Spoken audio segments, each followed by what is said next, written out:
Good morning, everyone. How are you?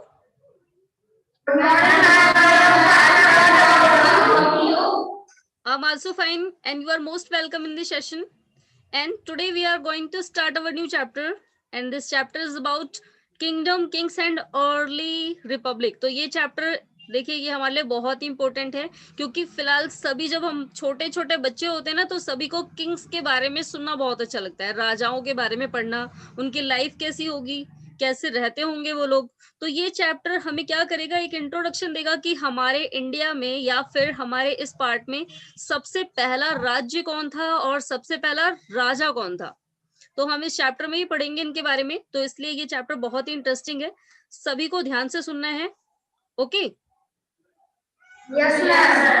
चलिए तो start करते हैं यहाँ पर इलेक्शन डे से। अब यहाँ पर हमें दिया है इलेक्शन डे यानी कि चुनाव वाला दिन। तो भाई इलेक्शन से तो बिल्कुल रिलेटेड है क्योंकि आज के टाइम पे हम लोग क्या करते हैं, इलेक्शन प्रोसेस के थ्रू वोट डाल करके अपने किंग को, अपने राजा को चुनते हैं। फिलहाल वो किंग की तरह नहीं होता, वो अपनी मनमानी नहीं कर सकते। वो अगर उन्हें जनता ने चुना है तो वो सारे काम भी किसके लिए करेंगे, लोगों के लिए। लेकिन पहले के टाइम पे ऐसा नहीं था। चलिए तो अब स्टार्ट करते हैं हम अपनी स्टोरी। तो Shankaran woke up to see his grandparents already to go and vote. तो शंकरन जो कि अपने नाना नानी के यहाँ गया हुआ था, उसने अपने ग्रैंड पेरेंट्स को क्या देखा कि वो जैसे ही वो सुबह उठा तो उसने क्या देखा कि उसके नाना नानी दोनों ही रेडी हैं। यहाँ पर दादा दादी भी हो सकता है क्योंकि ग्रैंड पेरेंट्स में नाना नानी दादा दादी ये चारों पर्सन इंक्लूड होते हैं। तो जब शंकरन सुबह सुबह सो करके उठा तो उसने क्या देखा कि जो उसके ग्रैंड पेरेंट्स है वो रेडी हैं, तैयार हैं बिल्कुल वोट डालने जाने के लिए। They wanted to be the first to reach the polling booth. अब जो इसके ग्रैंड पेरेंट्स थे वो क्या चाहते थे, they wanted to be the first to reach the polling booth. तो ये लोग पोलिंग बूथ यानी कि चुनाव केंद्र पे जहां पर चुनाव होने वाला था, जहां पर इलेक्शन होने वाला था, ये वहां पर सबसे पहले जाना चाहते थे। Why? Shankaran wanted to know were they so excited? अब शंकरन ये जानना चाहता था कि ये लोग इतने एक्साइटेड क्यों हैं भाई, वोट ही तो डालने जाना है, वोट डाल के आ जाएंगे ये लोग, लेकिन इतने ज्यादा क्यों एक्साइटेड हैं। Somewhat impatiently his grandfather explained। अब देखिए यहाँ पर impatiently का मतलब जब हम पेशेंस के साथ किसी को कोई चीज समझाते हैं यानी कि ध्यान से बैठ करके, लेकिन इसके ग्रैंडफादर कैसे एक्सप्लेन कर रहे हैं, impatiently, दैट मीन्स की हड़बड़ी में बता रहे हैं। We can choose our own ruler today. अब जो इसके ग्रैंडफादर हैं दैट मीन्स की दादाजी, वो हड़बड़ाहट में बताते हैं, जल्दी जल्दी में, बहुत जल्दी में है ना वो, क्योंकि उन्हें वोट डालने जाना है, तो वो जल्दी जल्दी में बताते हैं कि आज हम अपना खुद का नेता चुनने जा रहे हैं। चलिए तो ये तो थी इलेक्शन की बात। How some men become rulers. अब कुछ व्यक्ति राजा कैसे बनते थे ये हमें पढ़ना है अपनी अर्ली हिस्ट्री में, अपने इतिहास में, कि कैसे राजा बनते थे। तो अभी देखिए इससे रिलेटेड बहुत सारी कहानियां हैं, और आप सभी ने अगर कोई सीरियल देखा होगा तो, या फिर कोई अगर पुराना सा कोई मूवी या कोई सीरियल जिसमें किंग के बारे में दिखाया हो, तो क्या दिखाया जाता है कि जो राजा होता है उसके बेटे को ही राजा बना दिया जाता है। यही चीजें है ना हमारे दिमाग में। तो आज के टाइम पे ऐसा नहीं है, ऐसा नहीं है कि अगर हम लोगों ने वोट के थ्रू मोदी जी को चुना तो नेक्स्ट टाइम उनका जो बेटा होगा या उनके ही वंश का कोई चुना जाएगा, ऐसा नहीं है। अब इस टाइम जो चुनाव है वो कैसे होता है, किसी योग्य व्यक्ति को हम लोग चुनते हैं जो एबल होता है, जो हमें लगता है कि ये हमारी सारी चीजों को कंप्लीट करेगा, हमारी सारी चीजों को फॉलो करेगा, तो हम उसे ही क्या करते हैं, अपना लीडर चुनते हैं। लेकिन पहले के टाइम पे ऐसा नहीं होता था। तो देखिए अब हम अभी हमें पढ़ना है कि पहले के टाइम पे कैसे चुना जाता था किसी नेता को। तो चूजिंग लीडर्स और rulers by voting is something that has become common during the last 50 years or so. तो अगर हम बात करें पिछले 50 सालों से, केवल पिछले 50 सालों से या फिर उससे कुछ पहले, यानी कि आजादी के बाद, हम लोग 1947 में इंडिपेंडेंट हो चुके हैं ब्रिटिशर्स से, तो उसके बाद की प्रोसेस बताइए हमें कि लगभग पिछले 50 सालों से ऐसा होता आ रहा है कि हम लोग वोटिंग के थ्रू अपने नेता को चुनते हैं। How did man become rulers in the past. लेकिन अगर पास्ट की बात करें, अतीत की, तब कैसे राजा चुना जाता था। Some of the Rajas were read about in this chapter 4 were probably chosen by the Janna, the people, but around 3000 years ago, we find some changes taking place in the ways in which Rajas were chosen. तो देखिए अभी हमने पिछले chapter में पढ़ा था जहां पर हमें ऋग्वेद में राजाओं के बारे में बताया था। तो हमने वहां पर क्या पढ़ा था कि राजा किसे चुनते थे लोग, जो उन्हें योग्य लगता था। हमने पढ़ा था ना अभी, लोग उसे चुनते थे राजा को। अभी हमें उसके बारे में कुछ चीजें बताई थी पिछले वाले चैप्टर में। लेकिन अब अगर हम बात करें 3000 साल, but around 3000 years, 3000 years ago, लेकिन आज से लगभग 3000 ईयर्स अगो क्या होता था, we find some changes taking place in the ways in which rajas were chosen. तो ये जो राजा चुनने की जो प्रोसेस थी ना, इसमें बहुत सारे चेंजेस आए। Some men now become recognized as rajas by performing very big sacrifice. तो जो राजा बनता था ना, उसे बहुत बड़ा सैक्रिफाइस करना पड़ता था। सैक्रिफाइस का मतलब संघर्ष। तो बहुत सारे संघर्षों को लड़ने के बाद, बहुत सारे राजाओं को हराने के बाद एट द एंड वो राजा बनता था। यानी अगर अभी हम बात करें पिछले किंग्स की, तो क्या करते थे वो लोग, किसी दूसरे राजा पे अटैक करते थे, उसके अंपायर को अपने में मिला लेते थे, और जो ज्यादा राज्यों को जीतता था, जो ज्यादा किंग्स को हरा देता था, उसे क्या माना जाता था कि वो राजा है, बहुत ही शक्तिशाली है, वो किसी से भी नहीं हारता। फिलहाल बहुत सारे नाम भी हैं हमारे माइंड में, चंद्रगुप्त, विक्रमादित्य हैं, और इसके अलावा सम्राट अशोक। एंड मुगल अंपायर की अगर हम बात करें, अकबर, जहांगीर, शाहजहां, तो ये सारे ही किंग रहे हैं हमारे पास्ट में। तो जो भी राजा बनते थे उन्हें सैक्रिफाइस करना पड़ता था। चलिए, तो अभी हम फिलहाल पुराने टाइम से स्टार्ट करते हैं, रामायण से स्टार्ट करते हैं। तो रामायण आप सभी ने देखी होगी। जब राम जी राजा बने थे तो उन्होंने अश्वमेध यज्ञ कराया था। सुना है आप सभी ने अश्वमेध यज्ञ के बारे में? चलिए, तो अब अश्वमेध यज्ञ क्यों किया जाता था, इसके बारे में किसी को नॉलेज है?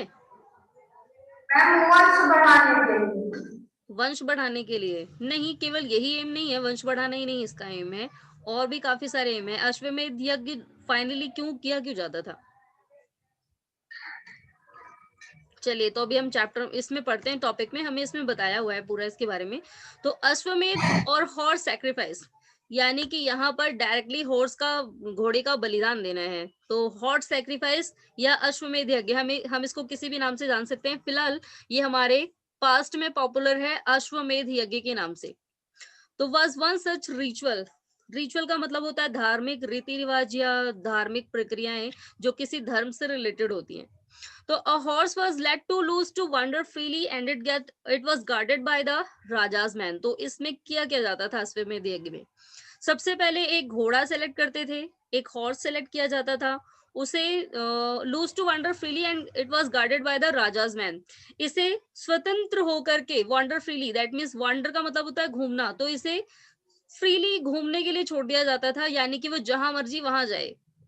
लेकिन ऐसा नहीं है कि उसके साथ कोई नहीं रहता था। देखिए, हमें बताया है it was guarded by the rajas man. तो घोड़े को तो छोड़ दिया जाता था, उसे ना उसके ऊपर कोई बैठा होता था, ना किसी ने उसकी नकेल पकड़ी होती थी, वो फ्री रहता था, जहां भी वो जाना चाहे जा सकता है। लेकिन सिचुएशन ये थी कि उसके साथ राजा के आदमी भी होते थे, यानी कि घोड़ा जहां जहां जाता था, जो राजा के जो मैंस थे, उसके सिपाही थे, वो भी घोड़े के पीछे पीछे जाते थे। If the horse wandered into the kingdom of other rajas and they stopped it, और जब ये घोड़ा था, जो राजा का घोड़ा है, जब वो किसी भी जगह पर जाता था, किसी दूसरे राजा के अंपायर में घुस जाता था, किसी दूसरे राजा के एरिया में अगर चला जाता था, और अगर वो उसे रोक लेते थे, if they had to fight, तब उसे घोड़े के मालिक से लड़ाई करनी पड़ती थी। तो राजा के जो घोड़ा होता था, जब उसे छोड़ा जाता था, पहले यज्ञ किया जाता था, वहां पर घोड़े की पूजा की जाती थी, फिर उस घोड़े को छोड़ दिया जाता था, और घोड़े के माथे पर लिख दिया जाता था कि जो भी इस घोड़े को पकड़ेगा, उसे घोड़े के मालिक से लड़ाई करनी पड़ेगी। एंड अगर वो लड़ाई करेगा, अगर वो जीत लेगा, तो यानी कि वो सबसे पावरफुल है, और अगर किसी ने घोड़े को जाने दिया, दैट मीन्स कि वो ये मान चुका है कि घोड़े का जो राजा है वो सबसे ज्यादा पावरफुल है। तो यही चीज होती थी अश्वमेध यज्ञ में। अगर उस घोड़े को कोई रोकता था, दे हैड टू फाइट, उसे राजा से लड़ाई करनी पड़ती थी।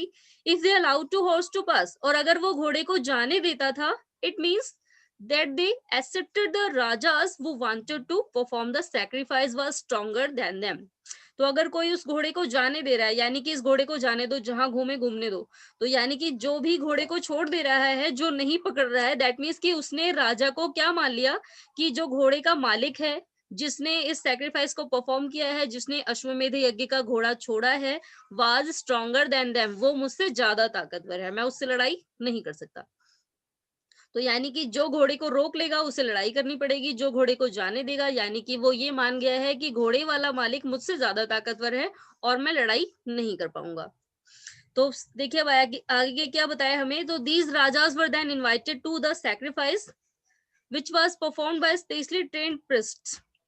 अब आगे देखिए, जब घोड़ा सब जगह से लौट के चला आता था, फिलहाल अगर कोई रोक लेता था तो राजा उससे लड़ाई करता था, एंड अगर घोड़ा सारी जगह घूम करके फिर से लौट आता है अपने राज्य में वापस, तब राजा क्या करते थे, इन सभी राजाओं को जिन जिन के एरिया में घोड़ा गया था, तो उन सभी राजाओं को इनवाइट करते थे। एंड उसके बाद क्या करते थे, जब घोड़ा लौट के आ जाता था तब ये क्लियर भी हो जाता था कि भाई मैं ही सबसे ज्यादा ताकतवर हूँ। तो इसे प्रूफ करने के लिए वो लोग फिर यज्ञ कराते थे, अनुष्ठान करवाते थे। किससे करवाते थे, which was perform by specially trained priest, तो जो बिल्कुल ट्रेन्ड पंडित पुजारी होते थे उनसे इस टाइप के यज्ञ कराए जाते थे जब घोड़ा लौट करके आ जाता था। और फिर क्या होता था, वो वर रिवार्डेड विद गिफ्ट। ये लोग इनके एरिया से घोड़ा घूम करके चला आया था एंड इन राजाओं को भी इनवाइट करता था। तो ये जो राजा आते थे जिन जिनके एरिया में घोड़ा घूम के आया, तो ये जब आते थे मेन अनुष्ठान वाले दिन, तो ये सभी उस पावरफुल किंग के लिए गिफ्ट लाते थे। तो ये देखिए, वो वर रिवार्डेड विद द गिफ्ट, तो ये जो ट्रेंड प्रेस्ट होते थे इसको भी गिफ्ट दिए जाते थे, एंड जो ये राजा आते थे बाकी दूसरे अंपायर के, ये राजा के लिए भी गिफ्ट लाते थे। तो the Raja would organize the sacrifice was recognized as being very powerful. तो जो राजा इस यज्ञ को, इस अनुष्ठान को करवा रहा था, वो कैसा मान लिया जाता था, वेरी पावरफुल, कि सबसे शक्तिशाली यही है। और इसलिए इनका घोड़ा सारे एरिया में घूम आया और किसी ने भी उसे रोका नहीं, क्योंकि किसी के अंदर ताकत नहीं है राजा से लड़ने की।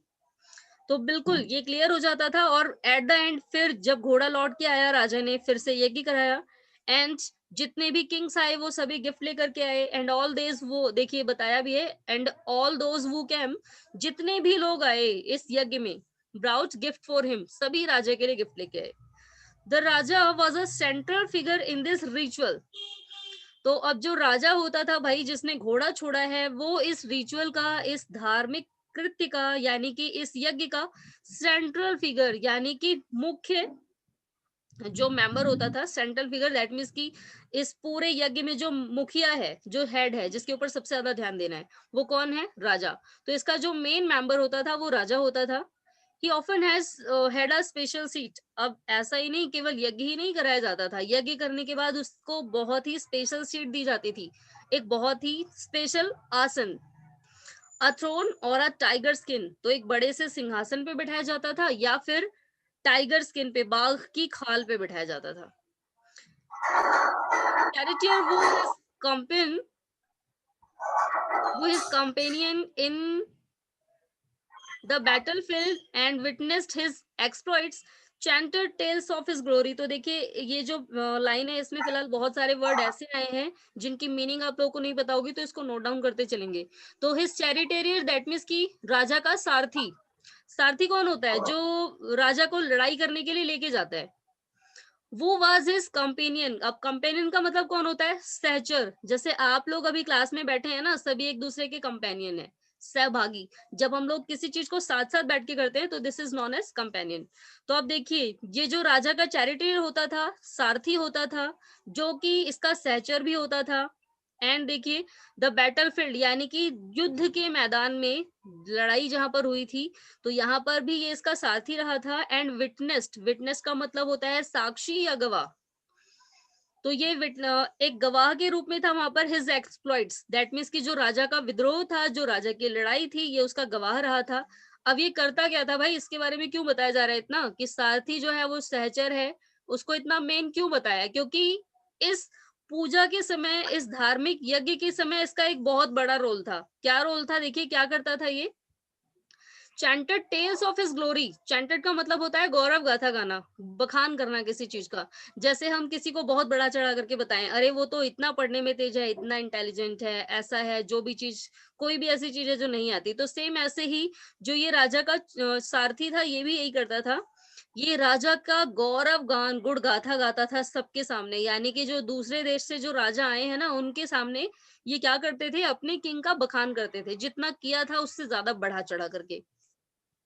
अब देखिए इस यज्ञ में और क्या-क्या होता था, तो हिज रिलेटिव जो राजा के रिश्तेदार थे, specially his wives and sons, तो इसकी राजा की पत्नी और राजा के बेटे had to perform a variety of minor rituals. तो ये लोग भी कुछ माइनर रिचुअल्स जैसे कि छोटे-छोटे धार्मिक काम इनसे भी कराए जाते थे। बड़ा वाला तो राजा ही करता था, लेकिन छोटे-छोटे काम इनसे भी कराए जाते थे।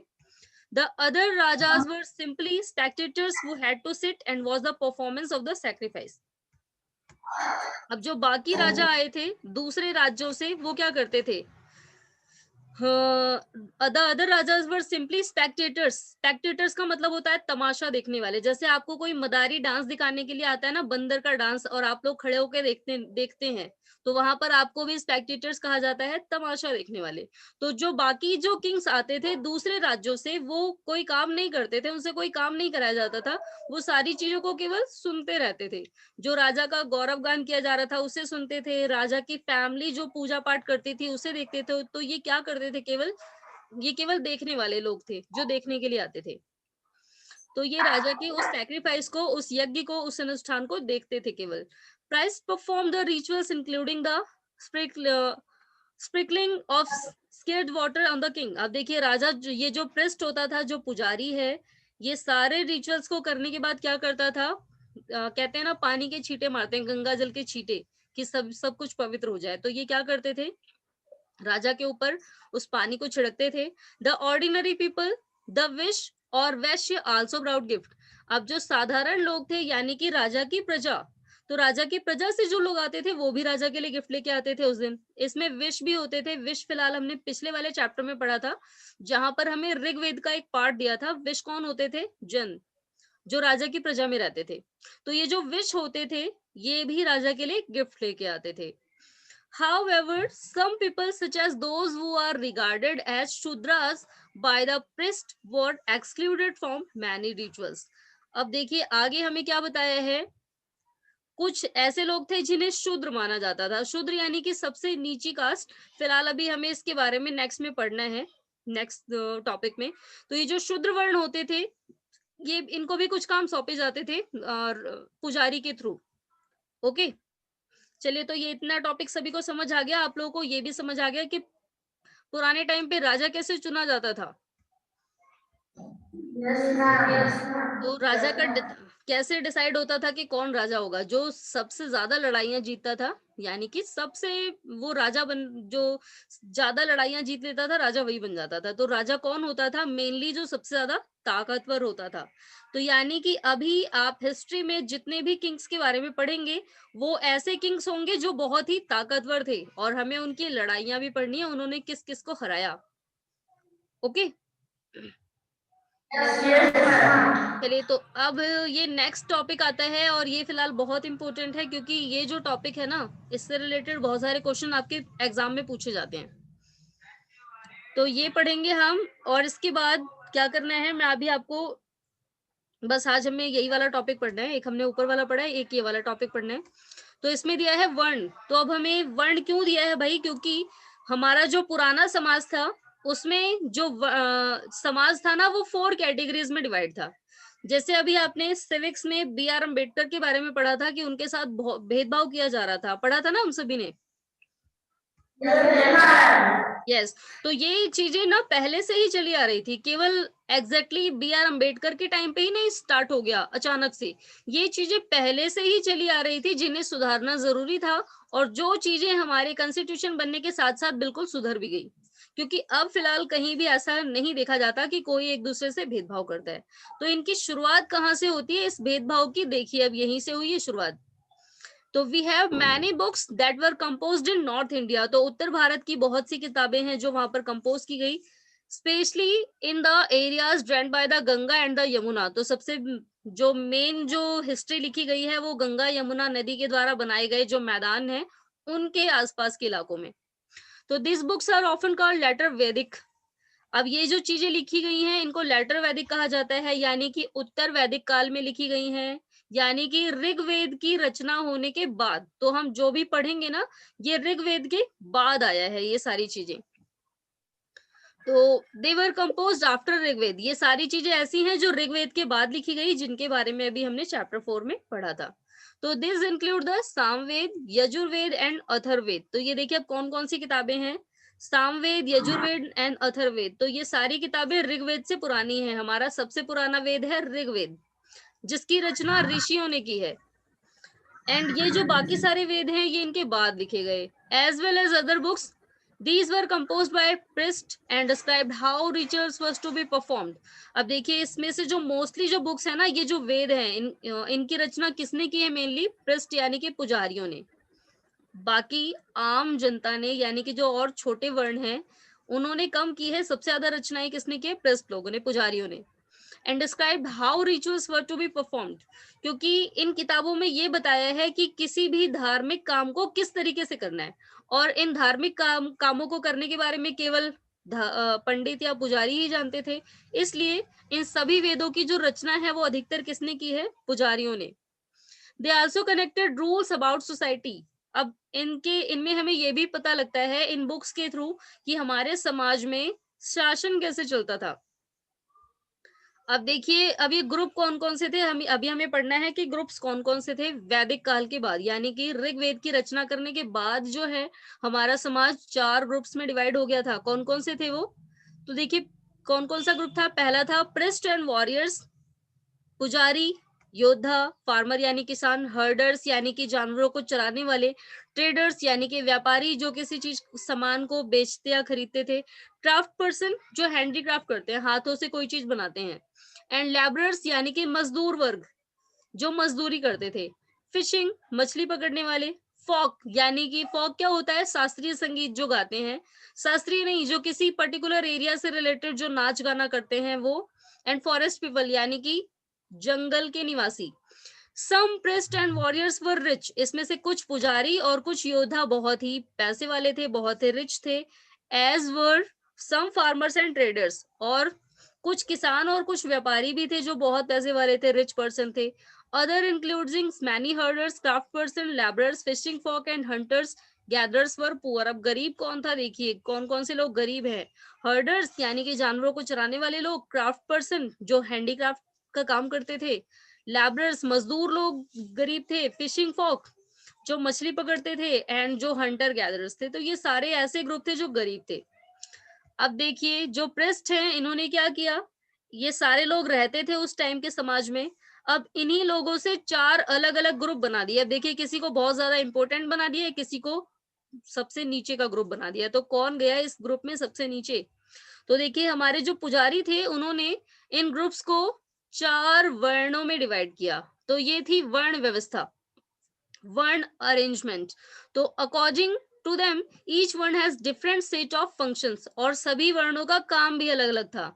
और ऐसा ही नहीं, जो सभी वर्णों को काम दिए गए थे ना, वो उन्हें वही काम करने थे, वो कोई दूसरा काम नहीं सिलेक्ट कर सकते थे। कि मान लो अगर किसी बच्चे को काम नहीं पसंद है अपने ग्रुप वाला, तो वो कोई दूसरा काम नहीं अपना सकता था, उसे वही करना था जो उसके फादर या मदर करते थे। तो ये जो व्यवस्था थी फिलहाल बहुत ही बुरी थी, इसलिए इसे खत्म करना जरूरी था। देखते हैं अभी इसमें था क्या।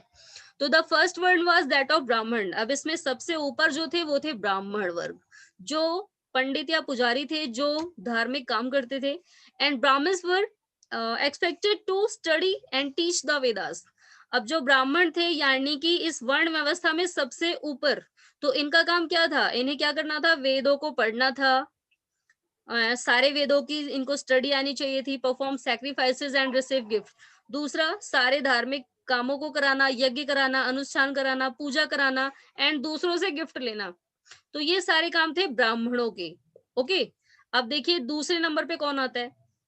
तो दूसरे नंबर पे कौन है? In the second place were the rulers, जो राजा थे, राजा की फैमिली, जितने भी किंग्स थे वो आते थे दूसरे नंबर पे, यानी कि इस वर्ण व्यवस्था में सेकंड नंबर पे। तो इन्हें क्षत्रिय भी कहा जाता था।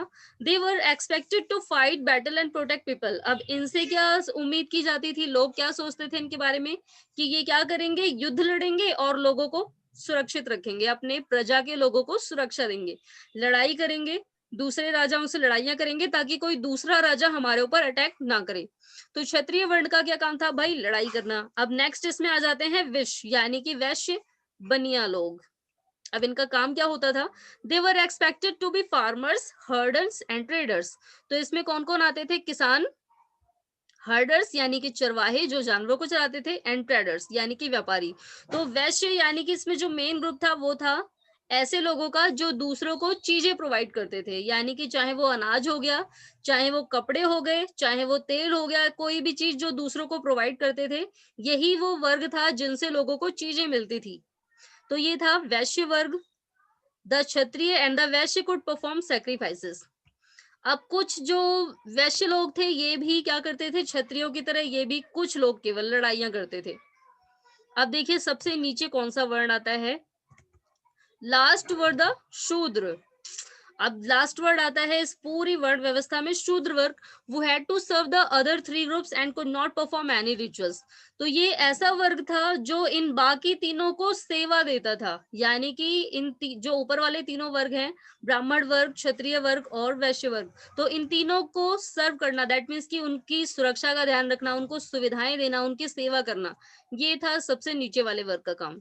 और साथ ही इन्हें कोई भी रिचुअल्स, किसी भी धर्म कर्म के काम में पहुंचने का बिल्कुल भी इनको हक नहीं था। कहीं भी इनको मंदिर के आसपास नहीं जाने दिया जाता था। और फिर women were also grouped with the Shudras. इतना ही नहीं, जो लेडीज होती थी उन्हें भी इसी शूद्र वर्ग में रखा जाता था, यानी कि जो वैश्य वर्ग की जो महिलाएं हैं उनको भी शूद्र कंसिडर किया जाता था। Both women and Shudras were not allowed to study the Vedas. और महिलाओं को और शूद्र वर्ग को बिल्कुल भी वेद पढ़ने की इजाजत नहीं थी। वो लोग वेदों की स्टडी नहीं कर सकती, तो उनको पढ़ना लिखना ही नहीं सिखाया जाता था।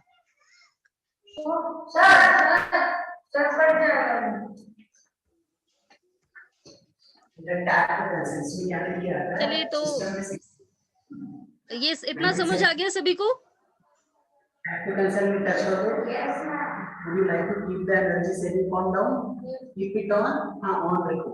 चलिए, तो बाकी बेटा वो हम लोग नेक्स्ट क्लास में पढ़ेंगे।